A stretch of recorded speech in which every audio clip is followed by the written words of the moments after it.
আমি মেয়র পদে শপথ গ্রহণ করব কিনা সেটা সম্পূর্ণ দলীয় বিষয়। আমি বাংলাদেশ জাতীয়তাবাদী দলের হয়ে ধানের শীষের মার্কা নিয়ে 2020 সালের 1 ফেব্রুয়ারি ঢাকা দক্ষিণ সিটি কর্পোরেশনে অনুষ্ঠিত যে মেয়র পদে নির্বাচন করেছিলাম এবং পরবর্তীতে সারা বাংলাদেশের কাছে, জাতির কাছে দিন দুপুরে আপনারা দেখেছেন ডাকাতি হয়েছে। মিডিয়ার ভাইরা সারাদিন আমার সাথে ছিল এবং নির্বাচন পূর্বের যে প্রচারণার যে কার্যক্রম তার প্রথম থেকেই ডে 1 থেকেই আমরা অভিযোগ দিয়ে আসছিলাম। সেখানে বিভিন্নভাবে আমাদের প্রচারণাকে বাধাগ্রস্ত করা হয়েছে। আমাদের তখনকার বিএনপি সমর্থিত কাউন্সিলর প্রার্থীদেরকে বিনা মামলায় গ্রেফতার করে নিয়ে যাওয়া হয়েছে। আমাদের প্রচারণার মাইক ভাঙচুর করা হয়েছে, পোস্টার ছিঁড়ে ফেলা হয়েছে। আমাদের শেষ দিকে গিয়ে আমার মিছিলের উপর হামলা পর্যন্ত হয়েছে এবং আমাদের বহু নেতাকর্মীদের মেরে রক্তাক্ত করে ফেলা হয়েছে। সর্বশেষ নির্বাচনের দিন আমি মিডিয়ার সমস্ত ভাইদেরকে নিয়ে বিভিন্ন কেন্দ্রে যাই। সকাল 9:30 পর্যন্ত তারা কেন্দ্রই খোলে নাই। 9:30 থেকে 1 ঘন্টা 1.5 ঘন্টার মতো কেন্দ্র কয়েকটা খোলা ছিল। তার পরবর্তীতে সমস্ত কেন্দ্র বন্ধ করে দেওয়া হয় এবং সেখানে ব্যাপক কারচুপির মাধ্যমে ভোট জালিয়াতি করে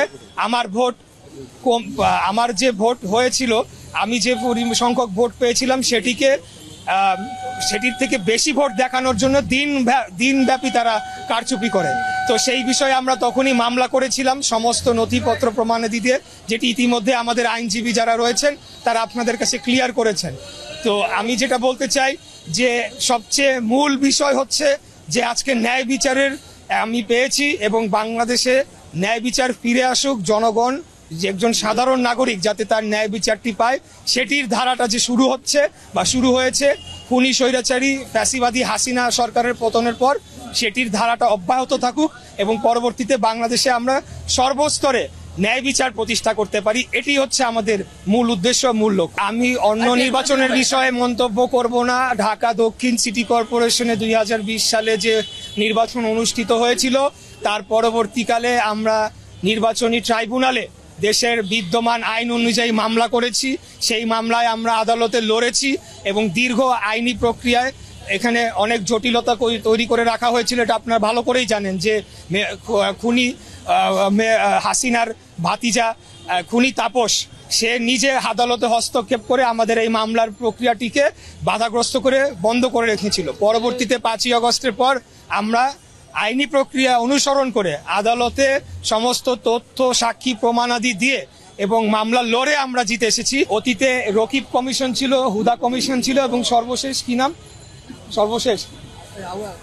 আউয়াল কমিশন। এই কমিশনে যারা সাংবিধানিক পোস্টে ছিল, আমি মনে করি যে বাংলাদেশের যে এই অগণতান্ত্রিক ধারায় বাংলাদেশকে ধ্বংস করার যে চক্রান্ত হয়েছিল, সেটা ফ্যাসিবাদী শাসন যে কায়েম হয়েছিল, সেখানে সাংবিধানিক পদে যারা ছিল তারা অবশ্যই তাদের দায়িত্ব এড়াতে পারে না, কারণ সাংবিধানিকভাবেই তাদেরকে সেই ক্ষমতা বলি দেওয়া হয়েছিল। তারা সম্পূর্ণ ইন্ডিপেন্ডেন্টলি, তারা কোনো কিছুর কোনো চাপে না পড়ে এবং কোনো কিছুর বশবর্তী না হয়ে তারা কাজ করবেন, কিন্তু সেটিতে তারা ব্যর্থ হয়েছে। একই রূপে আউয়াল কমিশন, রকিবুল কমিশন এবং হুদা কমিশন যারা আছে তাদের বিরুদ্ধে অবশ্যই আমি মনে করি যে একটা বিচারিক প্রক্রিয়া শুরু করা উচিত।